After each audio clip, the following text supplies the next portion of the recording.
Today we're going to the car shop in Silang, Cavite to get our car's headlight sorted.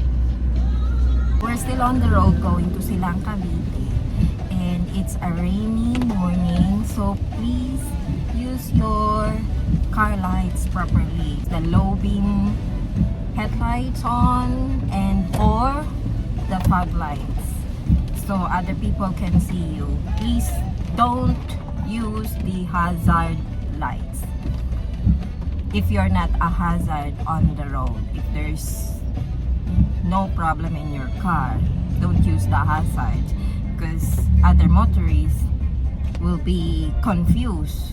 They don't know where you're going.